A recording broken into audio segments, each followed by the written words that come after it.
বাবা মা দাদিজান কেমন আছেন? ভালোই, তবে এতদিন খুব হাইপার ছিল সকলে। আমার জন্য সবাইকে কত হেনস্থা হতে হলো। এভাবে বলো না, সবাই তোমার জন্য দিনরাত তোমার সুস্থতা কামনা করে গেছে। সবাই আমাকে খুব ভালোবাসে।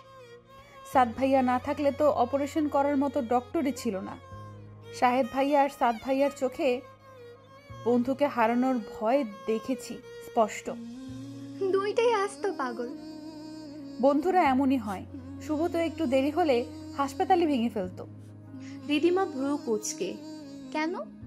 তোমাকে হসপিটাল পর্যন্ত নিয়ে আসার সকল ব্যবস্থা করার পর যখন এখানে এসে শুনলো ডক্টর নেই, সে কি চিল্লা পাল্লা কান্নাকাটি, ডক্টরদের শাসিয়েছে অবধি।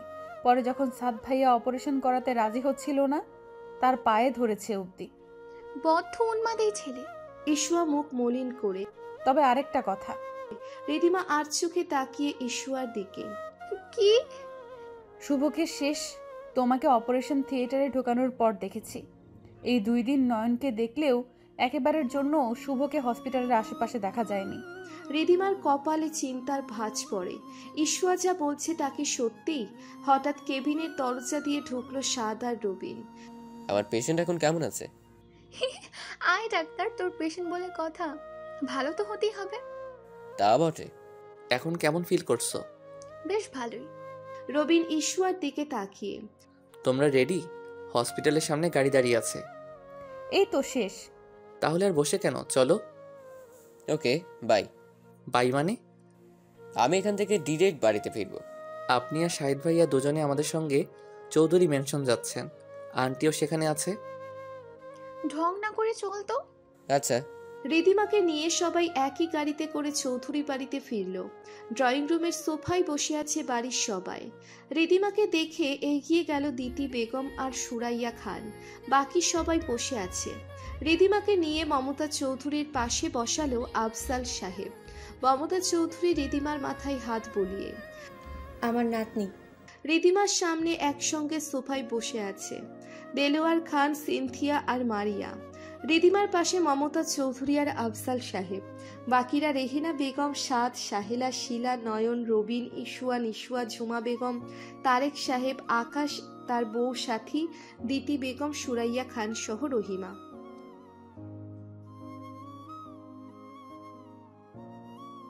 আজ এক এক করে সবকিছু জট খুলবে আপনি। মারিয়া রিদিমার দিকে তাকিয়ে আছে এক দৃষ্টিতে। সাদ আর শাহেদ মারিয়াকে খুঁটিয়ে খুঁটিয়ে দেখে চলছে অনেকক্ষণ যাবৎ। সবাই চুপচাপ, শান্ত পরিবেশ, অশান্ত আর গভীর চাহনি শুধু মারিয়ার চোখে দৃশ্যমান। তো মিস মারিয়া, আপনার এমন শৌকিত্বের কথা কি আপনি নিজেই বলবেন নাকি আমিও একটু হেল্প করব? কি বলবে ও? সহজ ভাষায় স্বীকারোক্তি দিবে যে সেদিন ঠিক কি কারণে তোর উপর এমন অ্যাটাক করেছিল। রিদিমা মারিয়ার দিকে তাকিয়ে, হোয়াট? হ্যাঁ আপু, বিশ্বাস করতে পারছো না? এই মেয়েটাই তোমার উপর গুলি চালিয়েছে। Is it true? Yeah, of course, dear. But why? Maria তাচ্ছিল্যের হাসি হেসে, At first, sorry. Sorry for everything. আমার জানা মতে তোমার সঙ্গে আমার কোনো ব্যক্তিগত শত্রুতা নেই। রিদিমা আবারও বলল, তবে কি শুধুমাত্র তাদের জন্য এত কিছু? No. Who is sad? মারিয়ার কথা শুনে রেহিনা বেগম, সাদ আর রিদিমা হাঁ করে আছে। মারিয়া আবারও তাচ্ছিল্য ভরা কণ্ঠে বলল, ডক্টর আহসান তো আমার সামনে এগোনোর একটা স্টেপ ছিল মাত্র। সেই প্রথম থেকেই আমার মেইন টার্গেট তো তুমিই, মিস রিদিমা চৌধুরী, লন্ডন বিজনেসের লেডি আইকন। ও, ব্যবসায়িক শত্রুতা, I see. You are very smart. পরিষ্কার করে বলো, বুঝতে সুবিধা হবে। ওকে, গত কয়েক মাস আগে তুমি আমাদের কোম্পানির অনেক বড় একটা লস করে দিয়েছো মিস রিদিমা চৌধুরী। ব্যবসা করতে নামবে অথচ লাভ লসের মুখোমুখি হবে না, তা কি করে হয়? এটা কোনো বড় ইস্যু নয় যে যার কারণে তুমি আমাকে মেরে ফেলার সিদ্ধান্ত নিতে পারো। আমার একমাত্র কাছের 2জন মানুষকে আমি হারিয়েছি তোমার জন্য। আমার দাদা ভাই তার সর্বোচ্চ ইনভেস্টমেন্ট করেছে ওই এত টাকার বাজেটের ডিলটার পেছনে, কিন্তু শেষে কিনা ওরা ডিলটা তোমার কোম্পানিকে দিয়ে দিল। বিজনেসের বাজারে কে কত টাকা ইনভেস্ট করেছে সেটা ওরা দেখবে না, কার কর্মদক্ষতা বেস্ট, কে সাফল্যের সঙ্গে এগিয়ে নিয়ে যাবে একটা প্রজেক্ট, এটাই আসল। বিজনেস শেখাতে এসো না। কয় বছর হয়েছে এসেছো ওই বিজনেস ওয়ার্ল্ডে? আমার দাদা লন্ডনের ব্যবসা সম্রাট, সেখানে তুমি দুদিনের মেয়ে হয়ে আমার দাদার সাম্রাজ্যের বাধা হয়ে দাঁড়াতে পারো না তো? বুঝলাম তোমার দাদা ব্যবসা সম্রাট, আমিও না হয় দুদিনের মেয়ে, কিন্তু তুমি তুমি ব্যবসা সম্পর্কে কতটুকু জানো? আমার এই সব বিজনেস নিয়ে কোনো মাথা ব্যথা নেই। ওই প্রজেক্টটা হারাবার পর আমাদের কোম্পানির একটা বিশাল ক্ষতি হয়ে যায়। আমার দাদা সুইসাইড করেন, আর দাদার মৃত্যু সহ্য করতে না পেরে হার্ট অ্যাটাক করেন। একই দিনে একই সঙ্গে আমি আমার দুজন আপন লোক হারিয়ে ফেললাম। রিদিমা দুঃখিত হয়ে, তোমার দাদা এবং দাদির জন্য দুঃখ প্রকাশ করছে, কিন্তু তিনি ব্যবসায়িক ক্ষতিগ্রস্ত মেনে নিতে না পেরে ব্যক্তিগত জীবনকে এভাবে হুমকির মুখে ঠেলে দিতে পারেন না। দয়া দেখাচ্ছ? দয়া? দুঃখ প্রকাশ করার ন্যাকামি করতে হবে না। তোমার দাদা এবং দাদির জন্য দুঃখ প্রকাশ করা দয়া? মারিয়া তাচ্ছিল্যের হাসি হাসে পুনরায়। সরি, বলতে বাধ্য হচ্ছি, তোমার দাদা দাদি তোমাকে সঠিক শিক্ষা দিতে পারেননি। মুহূর্তের মধ্যেই মারিয়া অগ্নিরূপ ধারণ করলো। হু আর ইউ? আমার দাদা এবং দাদির শিক্ষা নিয়ে প্রশ্ন তোলার তুমি কে? রবিন এগিয়ে যায়। আরে কুল ডাউন মিস। কই মাছের প্রাণ তোমার? সব কিছু এই প্ল্যান করা ছিল। আজ আর আমার সামনে থাকতে না, শুধুমাত্র ওই রকস্টারের জন্য সব চলে গেল। শান্ত হয়ে বসো। এখানে আর অতিথি আপ্যায়নের কিছু নেই, চলুন, বাংলাদেশের জেল হাজত আপনার অপেক্ষায় আছে। পাশ থেকে সাদ বলে ওঠে। হায় রে নিয়তি, সারা জীবন বিদেশি হাওয়াতে বড় হওয়ায় বডিটা এখন বাংলাদেশের মশাদের ব্রেকফাস্ট, লাঞ্চ অ্যান্ড ডিনার হবে। এই দাঁড়াও দাঁড়াও, এত জলদি কিসের? উনি বিদেশি, বাংলাদেশি হাজতের ওয়াশরুম নাও চিনতে পারে। সাথে দুজন দেশি লোক থাকলে সুবিধা হয়। শাহিদের কথা শুনে নিশোয়া উচ্চস্বরে হেসে ওঠে। ইশোয়া চোখ পাকিয়ে শাসাই বোনকে। শিলাও মুচকি হাসে। মানে আজ আরও অনেকের মুখোশ খুলবে।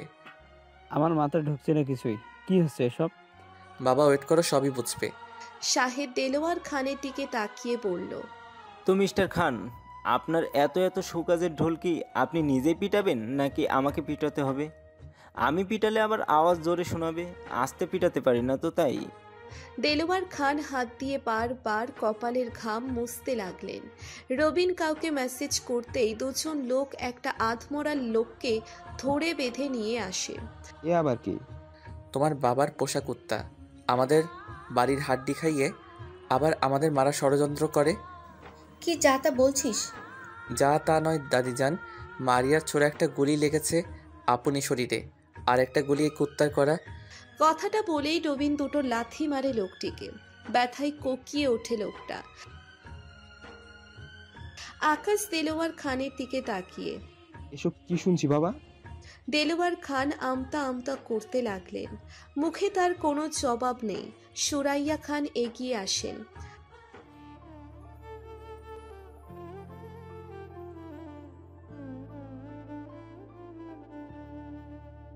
এসব কি বলছো মম তুমি? আকাশ ধমকে উঠল। তুই চুপ কর, অনেক বেয়াদব হয়েছিস একমাত্র বাবার আশকারা পেয়ে। দেলোয়ার কিসের অভাব দিয়েছি তোমাদের বলো তো? যার কারণে আমার সন্তানকে মারার মতো কাজ করতে যাচ্ছিলে।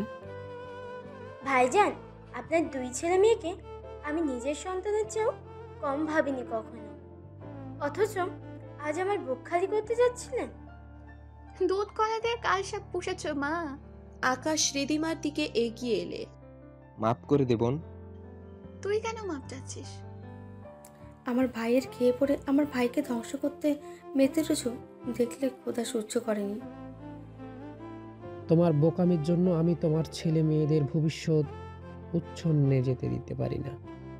কি বলতে চাচ্ছ তুমি বাবা? তোমার মা তো তোমার ছেলে মেয়ে নিয়েই ভাবে না। বাজে কথা কম বলো বাবা।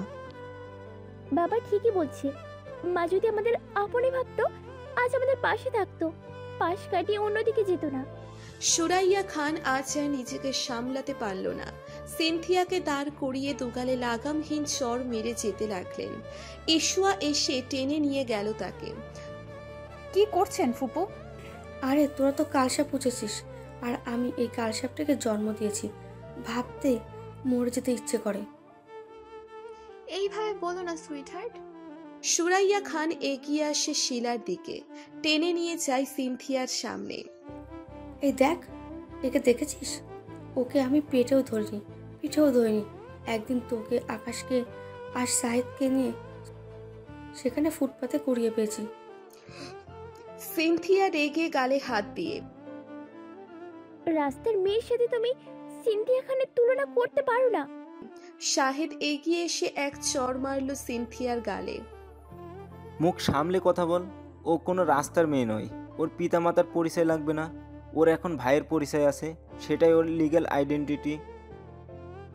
দেলোয়ার খান তেতে উঠলেন, আকাশের দিকে তাকিয়ে বললেন, দেখছো তো, বলছিলাম না তোমরা দুইজন তোমার মায়ের কাছে গুরুত্বপূর্ণ কেউ নাও। তার আগে পক্ষের ছেলে আর রাস্তায় কুড়িয়ে পাওয়া মেয়েটাই সব। আকাশ, তুইও কি তাই বিশ্বাস করবি? আমি তোমার চোখে মায়ের মমতা দেখেছি, তোমার শিক্ষা পেয়েছি। কারো কথা কর্ণপাত করছি না মা। মা সবার জন্যই সমান। আকাশ শাহিদের দিকে এগিয়ে যায়। সিনথিয়ার হয়ে আমি ক্ষমা চাচ্ছি ভাইয়া। It's okay. তারপর শিলাকে বুকের সাথে জড়িয়ে ধরে। অনেক কষ্টে বড় হয়েছি, তো কেউ কিছু বললে সহ্য করতে পারি না। একেবারে মায়ের মতো আগলে রেখেছি ওকে।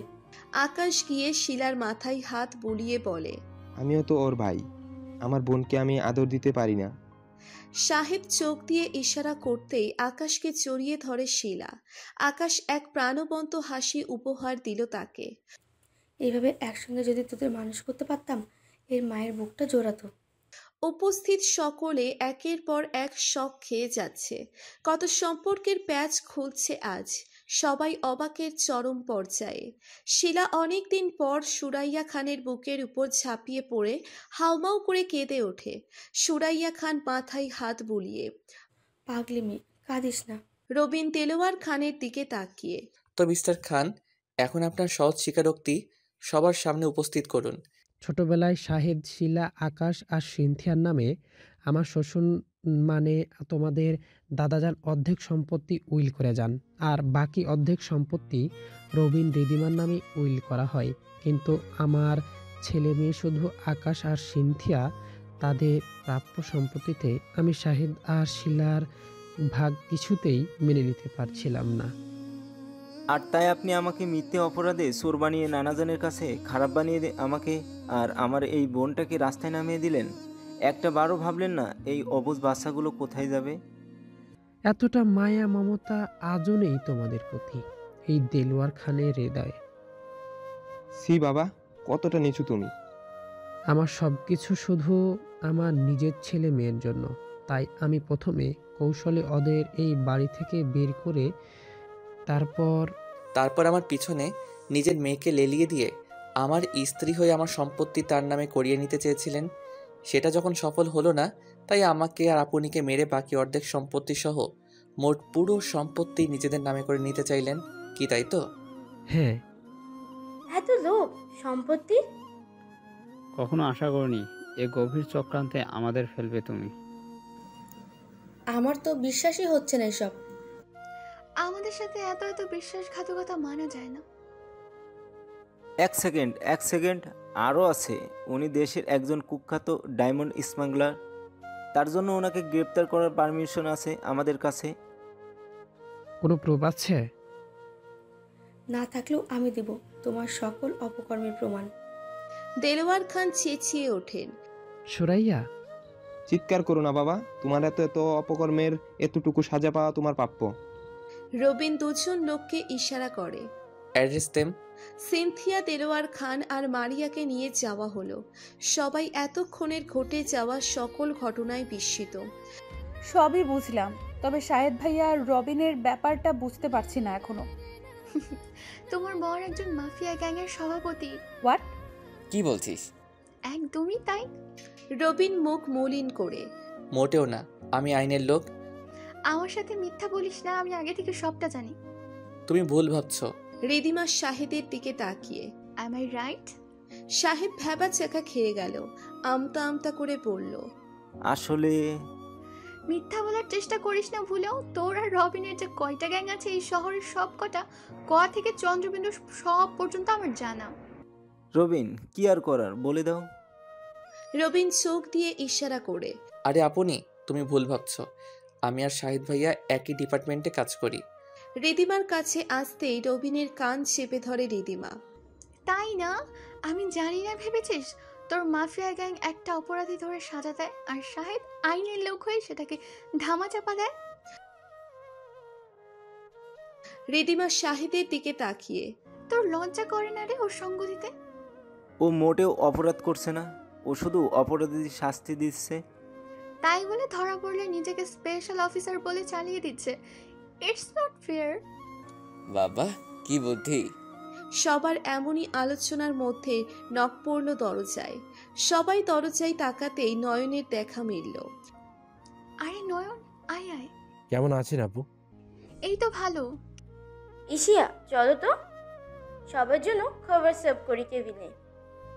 মেয়েটা এসে যাবত কিচ্ছু খায়নি। ঈশ্বর রবিনের দিকে একবার আর চোখে তাকালো। রবিনেরও চোখে চোখ পড়ে যায়। রবিন মনে করে, তোর কপালে আজ অনেক দুঃখ আছে রে রবিন। ঈশ্বর দিতি বেগমের দিকে তাকিয়ে। চলুন মা। সবাই আটটায় ব্যস্ত হয়ে পড়তেই নয়ন এগিয়ে আসে রিদিমার কাছে। রিদিমা কপাল ভাঁজ করে তাকায়। কিছু বলবি? নয়ন একটা কাগজের টুকরো এগিয়ে দিয়ে। সময় করে পড়ে নিও। রিদিমা হাত বাড়িয়ে কাগজটা নিল। মনে তার হাজারো প্রশ্ন। কি লেখা আছে এই চিঠিতে? নয়ন অন্য কারো চোখে পড়ার আগেই রবিনের সাথে গিয়ে আড্ডায় মেতে ওঠে। ডিয়ার প্রিন্সেস, বলবো না আবার হতে, তবে জীবনসঙ্গী বেছে নিতে ভুল করবেন না। আমি সাদ ভাইয়া কিংবা শাহেদ ভাইয়া কারোর নাম নিব না। যে আপনার যোগ্য তাকেই আপনি নিজের জন্য বেছে নেবেন। Goodbye and take care. Ridhima বসে আছে নিচের রুমের বারান্দায়। পাশ থেকে বেলি ফুলের তীব্র গন্ধ নাকে আসছে। এখন সন্ধ্যার সময়। সাদ আর তার মা বাড়িতে চলে যায় দুপুরেই। তারপর বিকেলের দিকে ঈশ্বর বাড়ির লোকেরাও বিদায় নিল। শাহেদ আর শিলা যেতে নিলেই তাদের আটকে দিলেন আফজাল সাহেব। আজ থেকে তারা দুই ভাই বোন মায়ের কাছেই থাকবে। আর কতদিন ছন্নছাড়া জীবন কাটাবে? বাধ্য হয়ে রয়ে গেল দুজনেই। আকাশও খুশি। সুরাইয়া খানের আনন্দের শেষ নেই। তবে সিনথিয়ার জন্য তিনি রবিনের কাছে তদারকি করতে গেলে রবিন সাপ সাপ বলে দিল, যথোপযুক্ত সাজা পাওয়ার পর সঠিক টাইমে ফিরে আসবে সিনথিয়া। এসব ভাবতে ভাবতে রিদিমা কল করলো কাউকে। আমার নতুন বিয়ের ব্যবস্থা করেছো? ম্যাম, খুব শীঘ্রই ব্যবস্থা হয়ে যাবে। Shut up. কবে হবে? আমি দুদিনের মধ্যে ফিরছি। জলদি আমার জন্য বিয়ের ব্যবস্থা করো। Okay ma'am. রিদিমা কলটা রাখতেই কেউ দরজায় নক করলো। আসবো। রিদিমা পিছু ফেরে। বারান্দায় চলে আয়। শাহেদ রিদিমার কথা অনুযায়ী বারান্দায় এসে রিদিমার পাশেই চেয়ার পেতে বসে। কি অবস্থা প্রিয়দর্শিনী? এই তো। তা কি মনে করে আমার রুম চিনলি কি করে? ইস্যুয়া দেখিয়ে দিল। ও। এখন শরীর কেমন আছে? মোটামুটি। সাত কল করেছে তোর খবর জানতে। আমাকেও কল করলে পারতো। আন্টি আর সাদ লন্ডন ফিরেছে কাল। তাই নাকি? আমিও ব্যাক করছি দুদিন পর। এই অবস্থায়? কেন? আমার কি কোনো গুরুতর রোগ হয়েছে যে বেরোতে পারবো না? তা না, এমনিতেই বলছিলাম। তুই আর চেঞ্জ হলি না। অনেক কষ্টে পাথর হয়েছি, মাটির মতো গলতে চাই না আর। ফুফুকে দেখে রাখিস, বাড়ির সবাই তো আছেই। সত্যিই আবার ছেড়ে যাবি? কিছুটা নেই যে। এই বাড়ির প্রতিটা মানুষের তোকে প্রয়োজন। স্কুলের চাকরিটা আর করবি না? ভাবছি ছেড়ে দিব। সে তুই স্কুল ছেড়ে দিতেই পারিস মাস্টার। সেই চঞ্চল কিশোরীর মন খারাপের কারণ উদ্ঘাটন করবি না? লন্ডনে থেকেও দেশের প্রতিটা মানুষের পিছনে গোয়েন্দা লাগিয়ে রেখেছিস, পারিসও বটে। মেয়েটা কিন্তু দারুণ। বড্ড ছোট। সময় নে, চোখে চোখ রাখ, যেতে দিস না আড়ালে। ততদিনে বুড়ো হয়ে যাবো যে। ছোট্ট নিশু একটা বুড়ো বর পাবে। মাথায় একটু প্রবলেমও আছে। রিদিমা হাসতে থাকে শাহিদের কথায়। শাহিদও তাল মিলালো রিদিমার সঙ্গে। শিলা ড্রয়িং রুমে বসে আছে টিভি চালিয়ে। রবিন পিছন থেকে এসে মাথায় চাটি মারে। ও ভাইয়া, কি মালে কেন? কখন মারলাম? এই তো এখনই। মিথ্যাবাদী কোথাকার। শিলা কোমরে হাত গোছে। কি বললে? রবিন দাঁত কেলিয়ে। ফুপি ওরে বের কর বাড়ি থেকে, দেখ কোমরে বেঁধে ঝগড়া করতে নামছে। দিতি বেগম এগিয়ে আসতে আসতে। আমি স্পষ্ট দেখেছি তুই মেয়েটাকে জ্বালাচ্ছিস। শিলা মুখ ভেঙচিয়ে। দেখেছো কার দোষ? মা তুমি অলওয়েজ আমার বিপক্ষে থাকো। হঠাৎ ড্রয়িং রুমে ঈশ্বর আগমন। সবাই ঈশ্বর দিকে তাকিয়ে আছে। ঈশ্বর দিতি বেগমের দিকে তাকিয়ে। আম্মু, আমার কিছু কথা ছিল আপনার সঙ্গে। বল। আমি কটা দিনের জন্য বাড়িতে যেতে চাই। দিতি বেগম কিছু বলতে যাবে তার আগেই রবিন তার মুখের কথা কেড়ে নিয়ে। No never. ঈশ্বর ভ্রু কুচকে। কেন? দিতি বেগম রবিনকে ধমকে উঠলেন। তুই চুপ কর, কালই যেতে হবে। বিয়ে হওয়ার পর তো আর একবারের জন্য ওই বাড়িতে যাইনি, তাই মনটা কেমন করছে। আচ্ছা, কাল সকালে আমি নিয়ে আসবো, আর সন্ধ্যায় আবার আমি নিয়ে আসবো। আপনি হয়তো শোনেননি, আমি বলেছি যে কটা দিনের জন্য আমি যাব। একদিনের জন্য হলেও যাও, নয়তো যাওয়ার দরকার নেই। কেন? ওকে কিছুদিন থেকে আসুক বাপের বাড়িতে, তোর প্রবলেম কি? রবিন ঈশ্বর দিকে তাকিয়ে। তুই যাচ্ছ না মানে যাচ্ছ না, আমার পারমিশন নেই। কথাটা বলে রবিন নিচের রুমে চলে যায়। এদিকে ইশুয়া মন খারাপ করে ছাদে চলে যায়। ড্রয়িং রুমে বেকুব হয়ে বসে থাকে শিলা আর দিতি বেগম।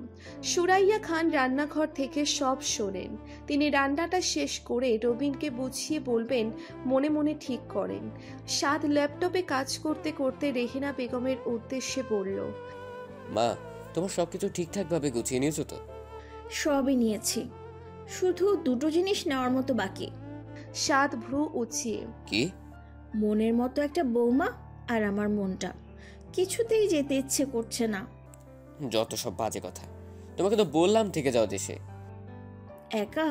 তো তোমার জন্য আমি পার্টনার আনবো কোত্থেকে? বিয়ে করে নে। তোমার এই টানা পেছানো কবে বন্ধ হবে বলো তো?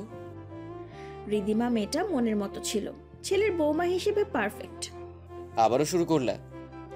আচ্ছা আচ্ছা আচ্ছা, আর বলবো না। তুই সারা জীবন সন্ন্যাসী থাক, আমার কি। সব ভালো মতো প্যাক করে নাও।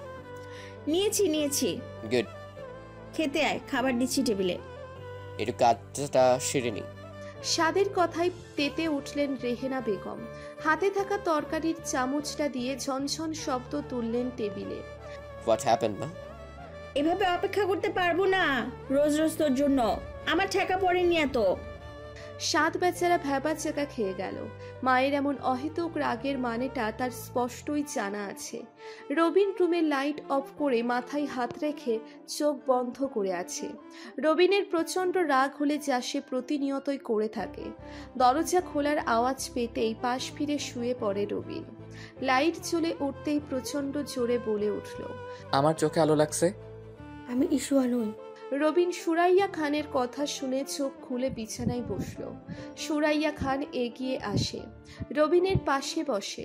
সুরাইয়া খান রবিনের মাথায় হাত দিয়ে, কি হয়েছে? কিছু না তো। কিছু না হলে মেয়েটাকে এভাবে কষ্ট দিলে কেন? আমাকে জিজ্ঞেস করেছে একবারও যে বাড়িতে যাবে কিনা। সামান্য এইটুকুর জন্য এত বাজে ব্যবহার? তাহলে বুঝো ওর ভেতরে কি চলছে। মানে? তুই তো মেয়েটার কাছ থেকে অনেক কিছু লুকিয়ে গেছিস। রবিন মনির মুখে তাকিয়ে রইল ফুপির দিকে। সত্যিই তো, রবিন তো আরো বড় অপরাধ করেছে। সুরাইয়া খান আবারও বললেন, মেয়েটাকে কতদিনের দিনের জন্য নিজের উপর ছেড়ে দে, দেখবি ধীরে ধীরে সব ঠিক হয়ে যাচ্ছে। ওকে ছাড়া থাকা সম্ভব না। সুরাইয়া খান উঠে দাঁড়ায় আর হেসে বললেন, তাহলে অভিমান ভাঙাতে পারিস না কেন? সুরাইয়া খান চলে গেলেন। রবিনের মাথায় চলতে থাকে ভিন্ন ধারার খেলা। রাতে সবাই ডিনার করে যে যার রুমে ফেরে। ইশুয়া আজ ইচ্ছে করেই দেরিতে আসে রুমে। সবাই চলে যাওয়ার পরও ইশুয়া প্রায় ঘন্টা খানেকের মতো বসেছিল ড্রয়িং রুমের সোফায়, কিন্তু তারপর রহিমার জন্য সে ড্রয়িং রুমেও বেশিক্ষণ বসে থাকতে পারল না।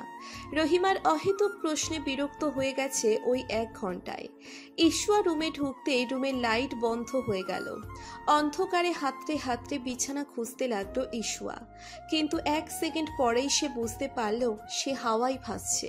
কোলে তুলে নিয়েছে, তারপরও সামান্যতম জোরাচুরি করল না সে। এই যেন নীরব অভিমান। রবিন ইশুয়ার কোনো রিয়াকশন না দেখে অবাক হলো। ইশুয়ার কানের কাছে মুখ নিয়ে ফিসফিসিয়ে বলল, এই অন্ধকারে হাত ছেড়ে দিলে কোমর ভাঙবে নিশ্চিত। ইশুয়া তার দুহাতে শুধু রবিনের গলা জড়িয়ে ধরল, কোনো কথা বলল না। রবিন যেন সুযোগের সৎ ব্যবহার করছে। রবিন ইশুয়ার নাকে নাক ঘষে পড়ল। বড্ড জেদ। ইশুয়া চুপ করেই রইল, জবাব দিল না। রবিন এবার ছোট্ট করে একটি কামড় বসিয়ে দিল ইশুয়ার উপরের ঠোঁটে। ইশুয়া ছোট করে আওয়াজ করল, আহ! আরেকটা দিব? মেরে ফেলবো একদম, গন্ডার কোথাকার। রাগ ভেঙেছে? না। বাড়িতে যেতে চেয়েছো কেন? এমনিতেই। সরি, আর কখনো কিছু লুকাবো না তোমার কাছ থেকে। এই যে কানে ধরছি। অন্ধকারের কিছুই দেখা যাচ্ছে না। রবিন ইশুয়ার গাল চেপে ধরে, খুব দেখাতে ইচ্ছে করছে না মিস অধ্যাপিকা? আমার কোনো শখ নেই কাউকে কান ধরতে দেখার। তবে আমার খুব ইচ্ছা আছে। কি? অন্ধকারে বউকে আদর দেওয়ার। ইশুয়া এবার হাত পা ছোড়াছুড়ি করতে লাগলো। ভালো হবে না বলে দিচ্ছি, ছাড়ুন। নো ছাড়াছাড়ি, আজ আর কোনো কথা শুনছি না। দেখুন ভালো হচ্ছে না, একেবারে দূরে যান। রবিন ইশুয়াকে বিছানায় শুইয়ে দিল। চলে যাব? দূরে যেতে বললাম তো। ওকে। আল্লাহ বাঁচলাম। রবিন বিছানা থেকে 1 পা এগিয়ে গিয়ে আবার ফিরে এলো। জি না, আজ আর বাঁচার জো নেই আপনার। রবিন রুমের লাইট জ্বালালো। ইশুয়া বসে আছে বিছানায়। রবিন এগিয়ে গেল তার কাবার্ডের দিকে। কাবার্ড খুলে একটা টকটকে 1 রঙা লাল শাড়ি আর একটা চিকন হাতা কাটা ব্লাউজ বের করলো। রবিন ইশুয়ার দিকে এগিয়ে, যাও এগুলো পরে এসো। কেন? যা বলেছি করো, নয়তো একটু আগের কাজটা এখন করে ফেললে আমি দায়ী না। ইশুয়া চোখ বড় বড় করে, অসহ্য। সহ্য করে নাও, যাও জলদি। যাচ্ছি তো। ইশুয়া ওয়াশরুমে গিয়ে শাড়িটা পরলো, কিন্তু ঝামেলা করে বসলো ব্লাউজটা। এতটাই আনইজি লাগছে, বলার মতো না। ইশুয়া শাড়ির আঁচল দিয়ে পুরো পিঠ ঢেকে বেরিয়ে এলো ওয়াশরুম থেকে। রবিন ইশুয়াকে দেখে কপাল কুঁচকে, এভাবে শাড়ি পরেছো কেন? এটা কেমন ব্লাউজ? ছি! এটা সানি লিওনের কাছ থেকে 2 দিনের জন্য ভাড়া করে এনেছি। আঁচল সরাও, সুন্দর করে পরো। ইশুয়া আঁচলটা ফেলতেই পিঠের 1/3 উন্মুক্ত হয়ে গেল। পিছনে ফিরো। কেন? আমি বলছি তাই। পারবো না। রবিন বিছানা থেকে দাঁড়িয়ে পড়ে। আমার এমনিতে জোর জবরদস্তি ভালো লাগে না, তুমি যখন চাইছো। এই না না, ফিরছি। ইশুয়া পিছনে ফিরতেই পিঠের সেই জোড়া তিলখানা স্পষ্ট দেখা দিচ্ছিল। রবিন এগিয়ে এসে তাতে চুমু খেলো। ইশুয়ার সারা শরীর কেঁপে ওঠে। রবিন ইশুয়ার চোখগুলো 2 হাতে আটকে ধরে। চোখ ধরলেন কেন? 1 সেকেন্ড, আমি চোখগুলো ছাড়ছি, তবে তুমি চোখ খুলবে না। কি করছেন বলুন তো? ইশুয়ার চোখ ছেড়ে রবিন ইশুয়ার সামনে গিয়ে দাঁড়ায়। এবার চোখ খুলো। ইশুয়া হা হয়ে আছে। রবিন হাঁটু গেড়ে বসে আছে ইশুয়ার সামনে, হাতে অনেকগুলো কাঠগোলাপ আর একটা বক্স। গুনে দেখো 101টাই আছে। সেদিন একটা ফুল নিয়েছি তোমার খোপা থেকে, আজ 101টা ফেরত দিলাম ভালোবাসার রূপে। Thank you. ওইটা কি? রবিন বক্সটা খুলে, তোমাকে ডায়মন্ড ইয়াররিং দেওয়া কোনো ব্যাপার না রবিন চৌধুরীর কাছে, কিন্তু আমার গোল্ডেনের দুল অনেক ভালো লেগেছে, তাই নিয়ে আসলাম আমার অধ্যাপিকার জন্য। OMG, অনেক সুন্দর। আমি পরিয়ে দিচ্ছি। আমি পরে নিতে পারবো। আজ আমি সাজাই আমার মিসেসকে। ইশুয়া লজ্জায় মাথা নিচু করে রইল। রবিন ইশুয়াকে দুলগুলো পরিয়ে দেয়। ইশুয়ার হাত দুটো নিচের হাতে নিল। এইদিকে তাকাও। ইশুয়া মাথা উঁচু করে তাকালো। রবিন মুচকি হেসে বলল, আরো অপেক্ষা করতে হবে আমায় তোমাকে পেতে? ইশুয়া জবাবহীন দৃষ্টিতে তাকিয়ে রইল। আমি কি ধরে নিব নীরবতা সম্মতির লক্ষণ? ইশুয়া নিশ্চুপ। রবিন নিজে বিছানায় বসে ইশুয়াকে টেনে কাছে নিয়ে এসে কোলে বসালো। মিস অধ্যাপিকা, আপনার student confused, please help him. মানে? এখন তুমি আমার কথার উত্তরে যদি হ্যাঁ মানে রাজি থাকো তবে আমার গালে একটা চুমু খাবে, আর যদি তোমার উত্তর না হয় তবে সোজা বিছানায় গিয়ে ঘুমিয়ে পড়ো, আমার দিকে ফিরবে না। তোমার অস্বস্তি হচ্ছে? এই যে আমি চোখ বন্ধ করলাম, তুমি তোমার অ্যান্সার আমাকে জানাও।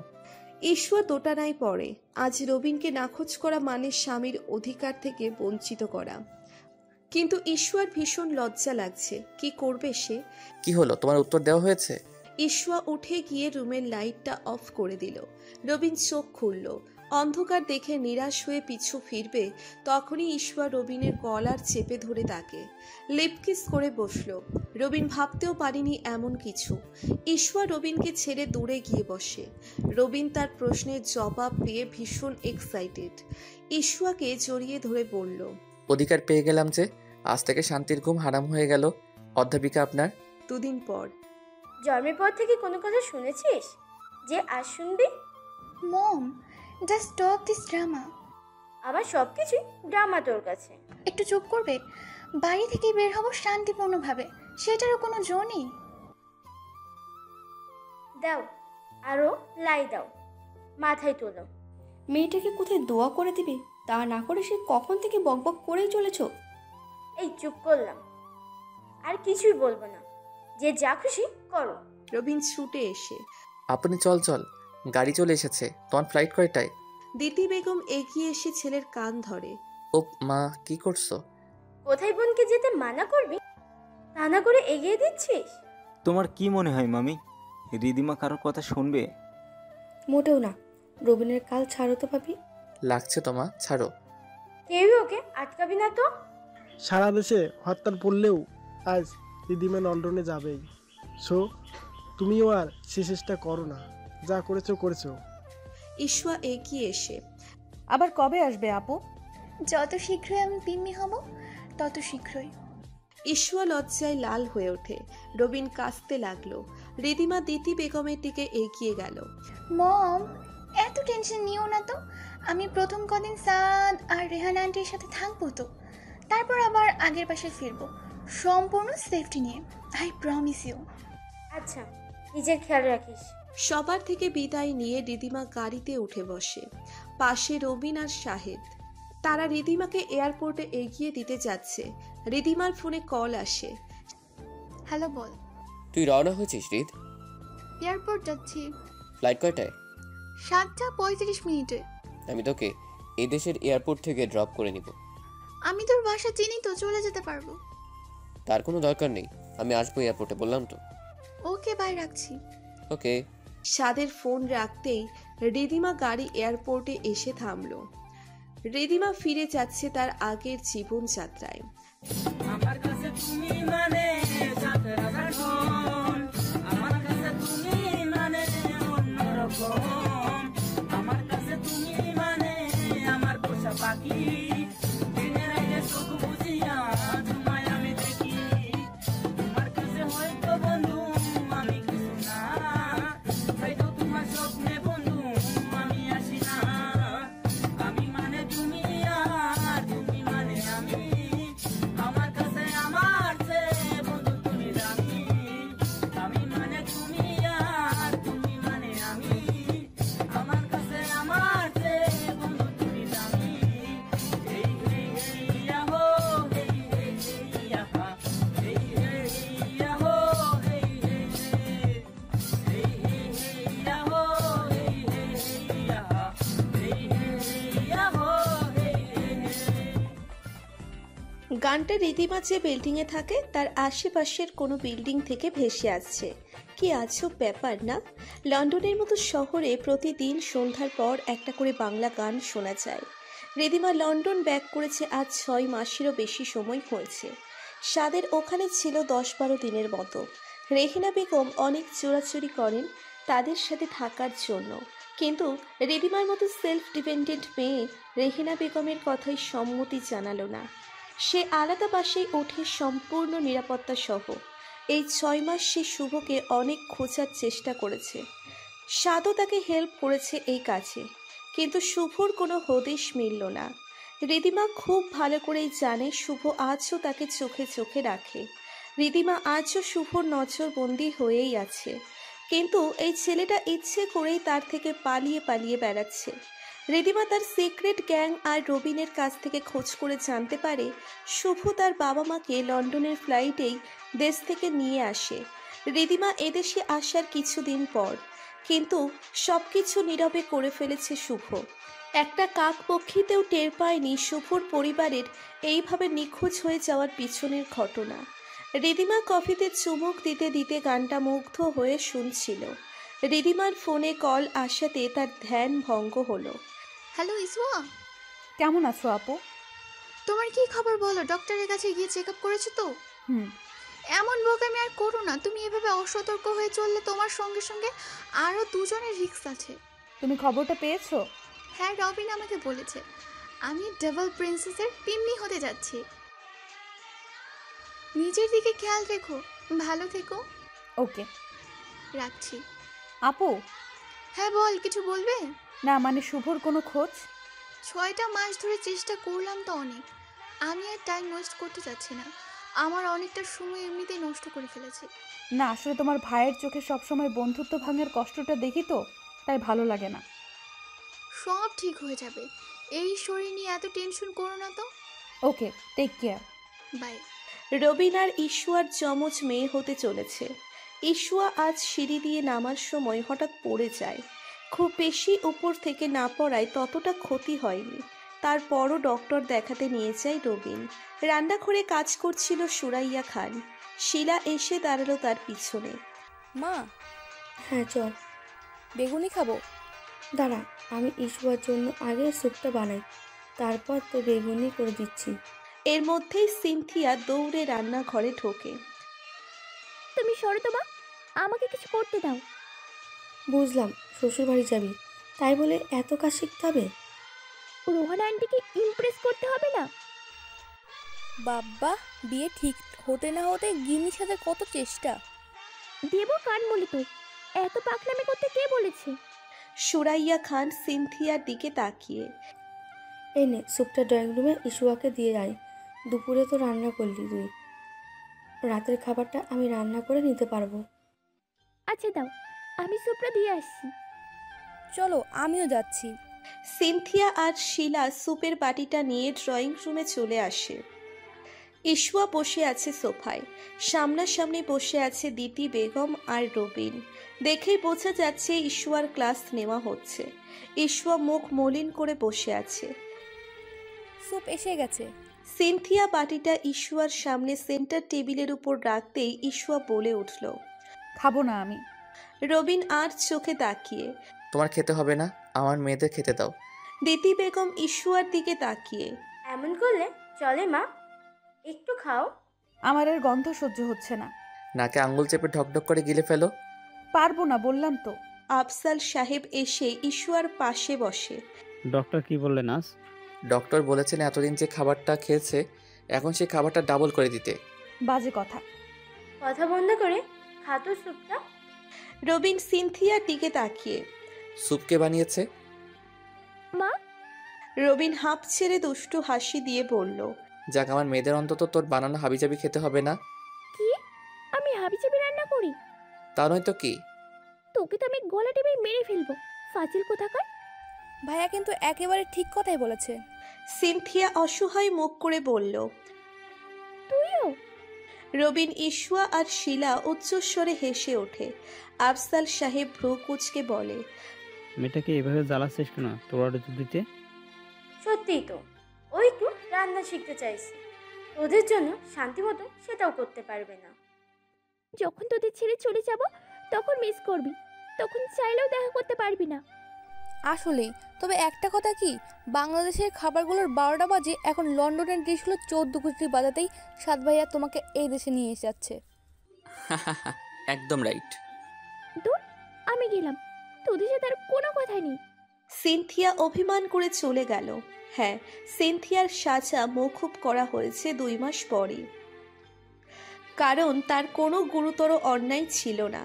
শোধরানোর জন্য তাকে 2 মাস হাজতে কাটাতে হয়। সিনথিয়া নিজেকে অনেকটা সংশোধন করে ফেলেছে। তার ভালো আচরণের জন্য তাকে ছেড়ে দেওয়া হয় কারাগার থেকে। রেহেনা বেগম সাদের বিয়ে নিয়ে এবার বাড়াবাড়ি রকমের পাগলামি করতে থাকেন। 3 দিন 3 রাত না খেয়ে অসুখ বাঁধিয়ে বসলেন। সাদ আর অমত করেনি। রেহেনা বেগম যাকে পছন্দ করবেন তাকেই বিয়ে করে ঘরে তুলবে বলে দিয়েছে। রেহেনা বেগম বাঙালি মেয়েকেই বৌমা হিসেবে চায়, তাই তিনি আবারও কয়েকদিনের জন্য দেশে আসেন ছেলের জন্য মেয়ে খুঁজতে। দেশে এসে একা মানুষ কোথায় থাকবেন, তাই রিদিমাদের বাড়িতেই ওঠেন তিনি। সিনথিয়াকে দেখে তিনি অবাক হলেন। আগের চেয়েও অনেক পরিবর্তন আসে তার আচরণে। পোশাক আশাকেও অনেকটা শালীনতা এসেছে। ভদ্র স্বভাবের মিষ্টি মেয়ে হয়ে উঠেছে সিনথিয়া, তাই তিনি মেয়ে খোঁজার মতো বোকামি করলেন না। রিদিমাদের বাড়িতে থেকে সিনথিয়াকে কিছুদিন গোপনে গোপনে পর্যবেক্ষণ করলেন। তারপর আফসাল সাহেব আর সুরাইয়া খানের কাছে সিনথিয়া এবং সাদের বিয়ের প্রস্তাব রাখলেন। সাদ নিঃসন্দেহে ভালো ছেলে, তারা আর অমত করলেন না। সিনথিয়ার মনেও সাদের জন্য একটু সফট কর্নার ছিল আগে থেকেই। এখন বিয়ের কথা শুনে সে কিছু বলল না। রিয়াকশন করেছিল সাদ, শেষমেশ কিনা সিনথিয়া আর মেয়ে পেল না তার মা। কিন্তু রিদিমার কথা মতো সাদও আসে কয়েকদিনের জন্য বাংলাদেশে। সিনথিয়াকে বোঝার জন্য কিছু সময় দেয়। সিনথিয়ার সঙ্গে অনেকটা সময় স্পেন্ড করে সে। তারপর ধীরে ধীরে সাদও বুঝতে পারে আসলেই মেয়েটা অনেক চেঞ্জ হয়ে গেছে। তারপর দুই পরিবারের মতানুযায়ী বিয়ের ডেট ফিক্সড হয়। সিনথিয়া বলে সে আগে সংসারের সকল কাজ শিখবে, তারপর শ্বশুরবাড়িতে পা রাখবে। এতে সাদ আর সিনথিয়া দুজনে দুজনকে চেনার আরেকটু সময় পাবে। সিনথিয়ার কথায় সাদ আর রেহিনা বেগম বেশ খুশি হলেন, মেনেও নিলেন। ব্যাস, সিনথিয়া সারা দিন ভর কাজ শিখছে নিজের সংসারের জন্য, আর রাতে তার উঠবি হাজবেন্ডের সাথে জমিয়ে প্রেম করছে। যেতে যেতে 9 মাসে পা দিল ইশুয়া আর তার সন্তানরা। আজ ইশুয়ার ডেলিভারি ডেট।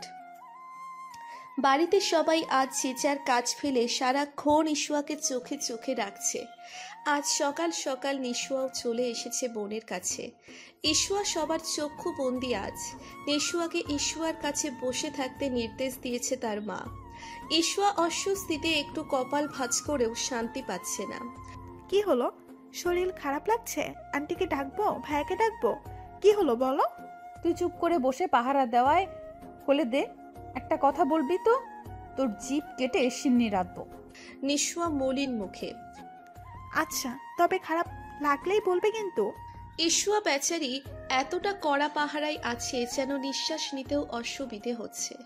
হঠাৎ ইশুয়ার রুমে প্রবেশ করলো শাহেদ। আসবো? আসেন ভাইয়া। শরীর ঠিকঠাক তো? আলহামদুলিল্লাহ ভালো। তবে শরীর একটু খারাপ হলে কাউকে না কাউকে জানাবে। ভাইয়া আপনিও? আমার আর ভালো লাগছে না। সারা দিন আপনার ভাই পাহারা দিল, এখন এই হতচ্ছাড়ি উগান্ডাকে রেখে গেছে মা। আমি একটু কমফোর্টেবল ফিল করব তার জো নেই। শাহেদ আর চোখে নিশুয়ার দিকে তাকাতেই নিশুয়ার চোখে চোখ পড়ে গেল। নিশুয়া অন্য দিকে ফিরে গেল। আমার জন্য 1 গ্লাস পানি নিয়ে আসো তো। নিশুয়া ভ্রু কুচকে। কাকে বলছেন? কাকে আর তোকে? যা পানি নিয়ে আয়। আম্মু, আন্টির আর ভাইয়ার করা নির্দেশ, তোমাকে 1 সেকেন্ডের জন্য চোখের আড়াল করা যাবে না। এখানে আমি আসি তো, এত বেশি তোমাকে বুঝতে হবে না। যাও পানি নিয়ে এসো। শাহিদের ধমকে নিশুয়া উঠে গেল। মুখটা বাংলার পাঁচ করে রুম থেকে বেরিয়ে গেল সে। ইশুয়া আর শাহেদ হেসে উঠল। তোমার বোনটা এমন কেন? আপনার ছাত্রী এমন কেন সেটা আপনিই ভালো জানতে পারবেন। আমার সাথে চালাকি করা হচ্ছে? মোটেও না। হঠাৎ ইশুয়ার তলপেটে মোচড় দিয়ে ওঠে। ব্যথায় কুকড়ে ওঠে সে, কিন্তু সামনে থাকা বড় ভাইয়ের সামনে লজ্জায় সে স্বাভাবিক থাকার চেষ্টা করে। শাহেদ বেচারা পুরুষ মানুষ, মেয়েলি ব্যাপারে সে নিতান্তই অজ্ঞাত। সে ইশুয়ার সামনে বসে রইল। দিতি বেগম আর সুরাইয়া খান এসেছেন ইশুয়ার খোঁজ করতে। এসে তার চোখ মুখ দেখে তাদের যা বোঝার ছিল বুঝে নিয়েছেন। সুরাইয়া খান শাহেদের দিকে তাকিয়ে বলল, একটু ড্রয়িং রুমে যা তো। কেন? যেতে যখন বলছে যা না। শাহেদ চলে যেতেই ইশুয়ার চোখ মুখের রং পাল্টে গেল। কপাল দিয়ে সমানে ঘাম ঝরতে লাগলো। দিতি বেগম ইশুয়ার পাশে বসেই নবীনকে কল দিলেন। কোথায় তুই? বাসার আশেপাশেই আছি নয়নের সাথে। জলদি আয়, গাড়ি বের কর। এক্ষুনি আসছি। রবিন জলদি ফোন কেটে নয়নকে নিয়ে বাসায় আসে।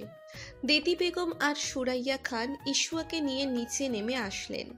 সিনথিয়া আর শিলা এগিয়ে আসে। নিশুয়া পানির গ্লাস হাতে এগিয়ে আসে। কি হয়েছে? হসপিটালে নেওয়ার সময় হয়েছে, তোমার আম্মুকে ফোন করে খবরটা দিয়ে দাও। আচ্ছা আন্টি। দিতি বেগম, রবিন, সিনথিয়া ওরা তিনজনে ইশুয়াকে নিয়ে হসপিটালে যায়। ইশুয়ার বাবা মা ও মেয়ের কথা শুনে বাসা থেকে হসপিটালের উদ্দেশ্যে রওনা হয়। ইশুয়াকে নিয়ে হসপিটাল অ্যাডমিট করানো হলো। রিদিমা তখন একটা মিটিংয়ে ব্যস্ত ছিল। বাড়ির নাম্বার থেকে কল আসতে দেখেই তার টনক নড়ে। সে জলদি করে কলটা রিসিভ করে। আপু, শিলা কি হয়েছে? ইসওয়া ঠিক আছে? এখনো খবর জানি না, তবে হসপিটালে এতক্ষণে বোধহয় অ্যাডমিট করা হয়ে গেছে। আচ্ছা, আমি রবিনকে কল দিচ্ছি, তুমি লাইনটা কাটো। শিলা কল কেটে দেয়। রিদিমা মিটিংটা জলদি শেষ করে। রবিনের নাম্বারে কল দিতেই রিসিভ করে রবিন। কি অবস্থা? ওটিতে নিয়ে গেছে। আমার খুব টেনশন হচ্ছে। আল্লাহ ভরসা। মা আছে তো? মা, সিনথিয়া, জুমা আন্টি আর তারেক আঙ্কেলও আছেন। ঠিক আছে, অপেক্ষা কর, ভয়ের কিচ্ছু নাই, আমাকে আপডেট জানাস, অপেক্ষায় আছি। আচ্ছা। রবিনের চোখ দুটো লাল হয়ে আছে, চুলগুলো উস্কো খুস্কো, চেহারায় ক্লান্তির চাপ। প্রায় 2 ঘন্টা পর একজন নার্স এসে দুটো নাদুস নদুস মেয়ে রবিনের সামনে ধরল। আপনার মেয়ে? রবিনের হাতগুলো কাঁপছে, তার হাতে যেন কোনো শক্তি পাচ্ছে না। দিতি বেগম এগিয়ে এলেন। একটা মেয়েকে দিতি বেগম নিজে নিলেন আর অন্য মেয়েটা ঝুমা বেগম নিলেন। নার্স, আমার ওয়াইফ। ওনার এখনো জ্ঞান ফিরেনি। কখন ফিরবে? কিছুক্ষণ অপেক্ষা করুন, দেখা যাবে। কেবিনে দেওয়া হলেই দেখতে পারবেন। মেয়েদের কোলে নিয়ে দাদি নানির আনন্দের সীমা নেই। রবিন তার অধ্যাপিকার জ্ঞান ফেরার অপেক্ষায় বসে আছে। সে তার অধ্যাপিকার সর্বোচ্চ সুস্থতা কামনা করছে মনে মনে। নিশুয়ার চিল্লাচিল্লিতে সারা চৌধুরী বাড়ি কেঁপে ওঠে।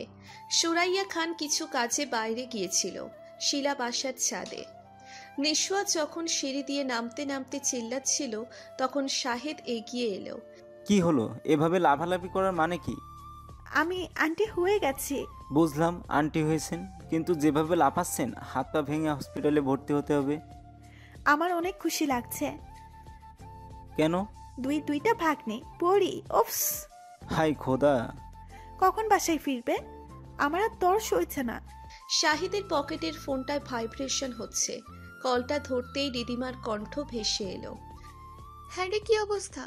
রবিন অনেক টেনশনে আছে, তাই ওকে কল করার সাহস পাচ্ছি না। তো ডাবল প্রিন্সেস এসে গেছে পৃথিবীতে। ইসওয়ার কি খবর? ওটা তো জানি না, আমি জেনে কল ব্যাক করছি তোকে। আচ্ছা। 5 বছর পর লন্ডনের রাস্তা দিয়ে একটা সাদা ধবধবে ফর্সা গায়ের রঙের পুচকি হেঁটে যাচ্ছে। পেছন থেকে কেউ একজন ডাকলো ওকে। হেই লিটল প্রিন্সেস। আমি? হ্যাঁ গো প্রিন্সেস, তোমাকে ডাকলাম। আপনি কি আমার পরিচিত? যদি বলি আমি তোমাকে চিনি, তবে তুমি আমাকে কখনো দেখোনি। তাহলে আপনি আমার অপরিচিত? খুব পাকা তুমি চকলেট। নো, অপরিচিত কারো কাছ থেকে কিছু নিতে নেই। কেন? যদি আপনি আমাকে কিডন্যাপ করেন? আগুন তো ভেবাজাকে খেয়ে গেল। কে বলেছে? আমার পিম্পি অপরিচিত লোকদের থেকে দূরে থাকতে বলেছে। লোকটা মেয়েটার গাল টেনে দিল। একেবারে পিম্পির মতো হয়েছ। আমার পিম্পিকে আপনি চিনেন? চিনবো না কেন? তোমার পিম্পি হলো বড় প্রিন্সেস আর তুমি হলে লিটল প্রিন্সেস। আপনি কে? ধরো আমি তোমার ভালো আঙ্কেল। ভালো আঙ্কেল? ভালো আঙ্কেল কি কারোর নাম হয়? তোমার নাম কি প্রিন্সেস? ইরা। ইরা চৌধুরী। চকলেট নেবে না ইরা? নেওয়া বারণ। লোকটা হেসে উঠে দাঁড়ায়। ওকে, বাসায় যাও, তোমার পিম্পি অপেক্ষা করছে তোমার জন্য। মেয়েটা কপালে হাত দিয়ে। আজ তো পাপ্পা আর মাম্মা ও আসার কথা, আমি ভুলে গেছিলাম। বাই ভালো আঙ্কেল। কথাটা বলেই ইরা ছুটে গেল। 10 পা এগিয়ে গেলে সামনে যে বাড়িটা আছে সেটাতে ঢুকে পড়ে মেয়েটা। কিন্তু ইরার শেষের কথাটুকু যে আগন্তুকের চোখে পানি উপহার দিল, সেটাকে ওই 5 বছরের ছোট্ট বাচ্চাটা বুঝেছে। তুই এসছিস? দোস্ত, তোকে একটিবার দেখতে পাওয়ার আকাঙ্ক্ষা আমার পূর্ণ হবে তাহলে। রিদিমা, সাদ, সিনথিয়া, ইশওয়া আর রবিন বসে আড্ডা দিচ্ছিল। রিদিমা রবিনের দিকে তাকিয়ে, ইরা তোকে দেখলে অনেক খুশি হবে। আপু এখনো আসলো না যে? স্কুল তো ছুটি হয়ে যাওয়ার কথা এতক্ষণে। চলে আসবে, নো টেনশন। আর একজন তার ছোট ছোট হাত দুটো দিয়ে সারা শরীরে ক্রিম কেক মাখিয়ে এগিয়ে আসলো ইশওয়ার দিকে। মাম্মা, আমাকে ভূতের মতো লাগছে তো? সাদ এগিয়ে আসে। আমার পিচ্ছি মামুনিটা ভুস্তার সাথে চাইছে কেন? ইরাকে ভয় দেখাবো। সিনথিয়া, রিদিমা আর সাদ হেসে উঠল। রবিন এগিয়ে এসে কোলে তুলে নিল মেয়েটাকে। ইশওয়া চোখ রাঙিয়ে, ঈশা একদম না, বোনের সাথে একেবারে দুষ্টুমি করবে না বলে দিলাম। আমি ওকে ভয় দেখাবোই দেখাবো। ইশওয়া রিদিমার দিকে তাকিয়ে, কি বিচ্ছু দেখলে আপু? ইরা একদম রিদিমা আপুর মতো হয়েছে। আর ঈশা? রিদিমা উঠে রবিনের কান ধরে, এটা হয়েছে একেবারেই বিচ্ছুটার মতো। মেয়ের সামনে বাপের কান ধরলে আমার আর ইজ্জত রাখলেন আপনি? ঈশা রিদিমাকে রবিনের কান ধরতে দেখে হাততালি দিতে থাকে। হঠাৎ ইরা ছুটে এসে সামনে দাঁড়ায়। পাপ্পা? আমার ইরামণি এসে গেছে? ঈশা সাদের দিকে তাকিয়ে, দেখেছেন ভাইয়া, দুটোই বাবা ভক্ত। না ভাবি, এটা ভুল বললে। ইমা রিদিমা আপুর মতো বাবা ভক্ত, কিন্তু ঈশা তোমাকে ছাড়া কিছুই বোঝে না, যেমনটা রবিন মামি মনিকে ছাড়া কিছুই বুঝতো না। সিনথিয়ার কথায় যুক্তি আছে। রবিন সিনথিয়ার দিকে তাকিয়ে, তোর বাচ্চা হলে যেন সাত ভাইয়ার মতোই হয়, নয়তো বেচারা সাত ভাইয়ার যা হাল হবে। তা যা বলেছ ভাই, আমার মা আর তোমার বোনের জ্বালায় আমি এমনিতেই অতিষ্ঠ। আর বাচ্চা যদি ওদের কারো মতো হয়, আই হ্যাভ গন। কি বললে? সাদ রবিনের দিকে তাকিয়ে, আমি কি কিছু বলেছি? বলিনি তো। রবিন আর রিদিমা উচ্চস্বরে হেসে ওঠে। রিদিমা রবিনের দিকে তাকিয়ে, ইরাকে যদি নিয়ে যেতে চাস এবার নিয়ে যেতে পারিস দেশে, ওর সব ট্রিটমেন্ট শেষ। এইরকম কথা একদম বলবে না আপু। ও তোমার কাছেই থাকুক, একাকী জীবন আর কত কাটাবে? অভ্যাস হয়ে গেছে যে। এখনো অনেকটা সময় পড়ে আছে আপু। সিনথিয়া এগিয়ে এসে, আপু এবার তো বিয়েটা করে নাও। জীবনটা এমনিতে চলে যাচ্ছে তো বেশ। বলে কোনো লাভ নেই ওকে। সো এবার তোমাদের সাথে ইরাকে নিয়ে যাও। আমার মতো পরিবার থেকে দূরে থাকুক, আরেকটা রিদিমা তৈরি হোক, সেটা আমি চাই না। এটা আমি করতে পারবো না আম্মু। ইসুয়া তোমার মেয়ে, গত 4 বছরও তোমার কাছে আছে, তো 1 বছরের মাথায় যখন ওর একটা শারীরিক সমস্যা দেখা দিল, তখন ওর ট্রিটমেন্টের জন্য তুমি ওকে এখানে নিয়ে এলে। 4টা বছর যাবৎ যত রকমের ট্রিটমেন্ট লাগবে সব কিছুর দায়ভার তুমি নিয়েছো। তুমি তো ঈশাকে নিয়ে ওর দেখভাল করার সুযোগটুকুও পাওনি। এখন ও যখন সুস্থ স্বাভাবিক হলো, আমি ওকে নিয়ে চলে যাব? এতটা নির্দয় হয়তো আমি হতে পারবো না। আপনি, আমার এই মেয়েটা তোমার কাছেই থাকুক, ওকে তুমি তোমার জন্য রেখে দাও এখানে। আমার জন্য এই বাচ্চা মেয়েটা বাবা মায়ের ভালোবাসা থেকে বঞ্চিত হবে? তুই ওর বাবা মায়ের চেয়েও কম কিসে? এই শহরের সবাই জানে লন্ডনের বিজনেস ওম্যান রিদিমা চৌধুরীর একমাত্র মূল্যবান সম্পদ তার ওয়ান অ্যান্ড অনলি মেয়ে ইরা চৌধুরী। তারপরও বাবা মা তো বাবা মাই হয় বলো। রিদিমা ইরাকে ডাকে। ইরা আর ঈশা তখন খেলায় মগ্ন। ফুপু ভক্ত ইরা তখন ছুটে রিদিমার কাছে এলো। ইরা পাপার সাথে দেশে যাবে?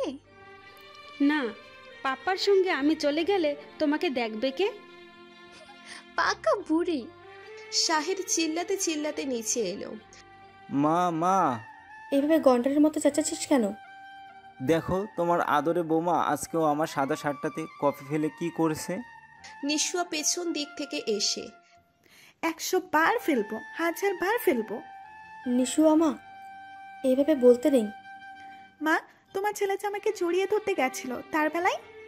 আমার বউ, আমি জড়িয়ে ধরতেই পারি, এতে সমস্যা কি? আমার হাতে যে কফির কাপ ছিল দেখেননি? আমিও 100 বার কফি ফেলবো। আর একবার ফেলে দেখো খালি, কি করি তোমাকে? কচু করবে। বললাম তো, ফেলে দেখো কফি। আবার এই তোরা চুপ করবি? কি কি করিসটা কি? হ্যাঁ, এইভাবে কেউ ঝগড়া করে? নিশুয়া নেকা কান্না করে, আমি এখনই রিদিমা আপুকে ভিডিও কল দিচ্ছি, নালিশ করছি, দাঁড়ান। নিশোয়া সিঁড়ি বেয়ে উপরে উঠতে থাকে। পেছন পেছন শাহিদও ছুটে এলো। নিশোয়া রিদিমার নাম্বারে ভিডিও কল দিল। রিদিমা কল রিসিভ করে। আপু, আজ আবার কি হলো নিশোয়া পিচ্ছি? তোমার বুড়া ফ্রেন্ড আমাকে কিন্তু এবার বেশি বেশি জ্বালাচ্ছে। এবার আমি চলে যাব বাড়িতে। পাশ থেকে শাহিদ বলল, দেখ তোর পিসি ডাইন আজকেও আমার সাদা শার্টটাতে কফি ফেলেছে। রিদিমা তখন রবিন আর ঈশ্বর সামনেই বসা ছিল। রবিন নিশোয়া আর শাহিদের কাণ্ড দেখে হাসছে। ঈশ্বর খানিকটা জোরেই বলল, ভাইয়া, আমার বোনের কোনো দোষ নেই, বরাবরের মতোই আপনার ভুল। শাহিদ মুখ কালো করে, মানে? ও আপনাকে কফি দিতে গিয়েছে, আপনি কাপ হাতে না নিয়ে ওকে জড়িয়ে ধরতে গেলেন কেন? শাহিদ কাঁদতে লাগলো। রিদিমা ঈশ্বর সঙ্গে তাল মিলিয়ে বলল, দ্যাটস রাইট, তোর ওকে জড়িয়ে ধরার অন্য কোনো সময় নেই। পিচ্চিটা কফি আনার পরই ওকে জড়িয়ে ধরতে মন চায়। প্রিয়দর্শিনী, এটা ঠিক না। মানলাম নিশোয়া পিচ্ছু হলেও আমার বউর সামনে বলছিস বল, কিন্তু ছোট ভাই আর তার বউর সামনে এভাবে বলা কি বেশি জরুরি? শাহিদ এবার নিশোয়ার দিকে তাকালো। ফোনটা রাখো শুধু, আজ তো তোমার খবর আছে। কে বাঁচাবে আমার হাত থেকে আমিও দেখব।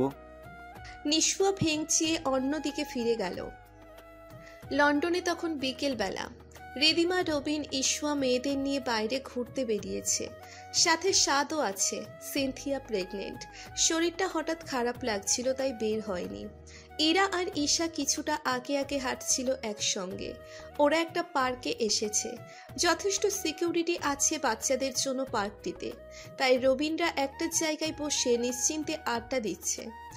ইরা আর ঈশা আশেপাশে ঘুরে ঘুরে দেখছে আর খেলছে। হেই লিটল প্রিন্সেস। ভালো আঙ্কেল। শুভ ইরার দিকে এগিয়ে এসে, কেমন আছো? ভালো। চকলেট? নো। আজও নিবি না? আমরা কি পরিচিত? পিম্পি বলেছে অপরিচিত কারো কাছ থেকে কিচ্ছু নিতে নেই। হঠাৎ ঈশা এগিয়ে এলো শুভর দিকে। শুভ ঈশাকে দেখে হা করে আছে। দুজনের অবিকল চেহারা দেখে সে অবাক। Hello uncle. শুভ আমতা আমতা করে। হ্যালো। ঈশা শুভর বাড়িয়ে দেওয়া চকোলেট নিতে যাবে, ইরা বাধা সাধল। এই চকলেট নিবি না? পিম্পি কি বলে শুনিস না? ঈশা শুভর হাত থেকে চকলেট নিতে নিতে বলল, পাপা বলে রাস্তায় কেউ কিছু দিলে খাবি না, ব্যাগে নিয়ে নিবি আর বাড়িতে এসে আরামসে খাবি। শুভ নিজেই নিজেকে বলল, অবিকল রবিন। তুই পিম্পির কথা মানছিস না ঈশা? আমি পাপার কথা মেনে চলছি, তুই চুপ থাক। ইরা আর ঈশা ঝগড়া করতে লাগলো। শুভ চলো চলো চোখে তাকিয়ে আছে। হঠাৎ শুভ তার দুহাতে আঁকড়ে ধরে ইরা আর ঈশাকে বুকে জড়িয়ে ধরে। ইরা আর ঈশা নিশ্চুপ হয়ে রইল। ইরা আর ঈশাকে কিছুক্ষণ যাবৎ দেখতে না পেয়ে ঈশোয়া তাকাতে লাগলো। তারপরও দুজনের জবাব পেল না সে, তাই আড্ডার আসর ছেড়ে এগিয়ে গেল ঈশোয়া। খানিক দূরে ঈশোয়াকে দেখেই আড়াল হয়ে গেল শুভ। ঈশোয়া এগিয়ে এসে, এখানে কি করছো দুজন? দেখো না মাম্মা, ঈশা অপরিচিত লোকদের থেকে চকলেট নিয়েছে। নিয়েছি, খাইনি তো। ঈশা, এটা ঠিক না, এরকম আর করবে না। পাপা বলে যে। হয়েছে পাপার সৈনিক, পাপা কি বলে এটা আমাকে বোঝাতে হবে না, আর তোমাকেও পিমনির কাছে রেখে যাওয়া উচিত। ঈশোয়া ইরা আর ঈশাকে দুজনকে দুহাতে ধরে নিয়ে চলে গেল। আড়াল থেকে শুভ ছলো ছলো চোখে ফিস ফিসিয়ে বলে উঠল, হারামিটার দুটো প্রিন্সেস আছে, একটা পুরো পুকুর মতো হয়েছে, অন্যটা হারামি ম্যাক্স প্রো ম্যাক্স, পুরো ওর মতো। রবিনটা পার্ক থেকে বেরিয়ে আসে বাসায় যাওয়ার উদ্দেশ্যে। ইরা রবিনের কোলে, ঈশা সাদের হাত ধরে হাঁটছে। পিছনে ঈশোয়া আর রিদিমা। হঠাৎ ইরা রাস্তার অপর পাশে আঙ্গুল দিয়ে দেখিয়ে বলল, হাওয়াই মিঠাই। তুমি খাবে মামুনি? পেছন থেকে ঈশাও বলে ওঠে, আমিও খাবো। আচ্ছা, তোমরা সাদ আঙ্কেলের কাছে দাঁড়াও, আমি নিয়ে আসছি। ইরাকে কোল থেকে নামিয়ে সাদের কাছে দিল। রবিন মেয়েদের দিকে তাকিয়ে হেসে রাস্তা পার হচ্ছিল। পেছন থেকে ঈশা ডাকলো, পাপা আমার জন্য গ্রিন কালার। রবিন তখন মাঝ রাস্তায়। ঈশার কথায় মেয়ের দিকে ফিরে তাকালো রবিন। মুচকি হেসে বলল, ওকে। এবার ইরা ডেকে বলল, আমার জন্য পিঙ্ক কালার। আচ্ছা। মাঝ রাস্তায় বাবা আর মেয়েদের কথোপকথনের মাঝেই একটা গাড়ি ধেয়ে আসছিল রবিনের দিকে। বাকিদের নজরে পড়লেও রবিনের নজরে পড়েনি। সে স্লো মোশনে রাস্তা পার হচ্ছিল, কিন্তু কারো ধাক্কায় সে রাস্তার অপর পাশে গিয়ে পড়ে। রাস্তার একপাশে রিদিমা, ইশওয়া আর সাদ দাঁড়িয়ে আছে, আর অপর পাশে কপালে কাটা জায়গায় হাত দিয়ে চেপে ধরে দাঁড়িয়ে ছলছল নয়নের সামনের লোকটাকে দেখে যাচ্ছে রবিন। শুভ ধমকে উঠল, ওই দেখে চলতে পারিস না? এখন কিছুটা হয়ে গেলে কি হতো? তুই শুভ, সত্যি তুই? আর আমি এখনো কেয়ারলেস রয়ে গেলি? শুভকে দেখে দৌড়ে গিয়ে চাপড়ে ধরল রবিন। শুভ সজোরে বুকের সঙ্গে চেপে ধরে প্রাণপ্রিয় মানুষকে। এইভাবে হাওয়া হয়ে গেলি কেন কুত্তা? এই তো তোর সামনে দাঁড়িয়ে। নয়ন যদি তোকে দেখে কত খুশি হবে জানিস? হারামজাদারা বেঁচে আছে এখনো? সবাই শুভকে দেখে রিয়াকশন বাটন চাপতেই ভুলে গেল। সাদ আর ইশওয়া এগিয়ে এসে শুভর সঙ্গে আলাপ সেরে নিল। রিদিমা এখনো রাস্তার ওপাশে দাঁড়িয়ে আছে। রিদিমা দুই হাতে ইরা আর ঈশা দুজনকে ধরে রেখেছে। শুভর দিকে প্রথমে শখ খেয়ে তাকিয়ে থাকলেও এখন রিদিমা ইরা আর ঈশাকে নিয়ে সামনের দিকে হেঁটে চলেছে। শুভ, সাদ আর ঈশোয়ার সঙ্গে কথা সেরে দৌড়ে রিদিমার পিছু নিল আবারও। এই যে মিস, শুনেন প্লিজ, সিঙ্গেল আছেন কি? বলতে চাই একটা কথা, আপনি রাখবেন কি? এই আমার বোনের প্রাসাদের রানী হইবেন কি? আর ভালোবাসার একটা গোলাপ আপনি রাখবেন কি? এই আপনার পিছে ঘুরে ঘুরে আমি রোদে পুইরা চাই, বুঝতে গিয়েও এই আমারে বুঝাও বুঝেন নাই। আরে আপনার পিছে ঘুরে ঘুরে আমি রোদে পুইরা চাই, বুঝতে গিয়েও এই আমারে বুঝাও বোঝেন নাই। এই যে মিস, শুনেন প্লিজ, সিঙ্গেল আছেন কি?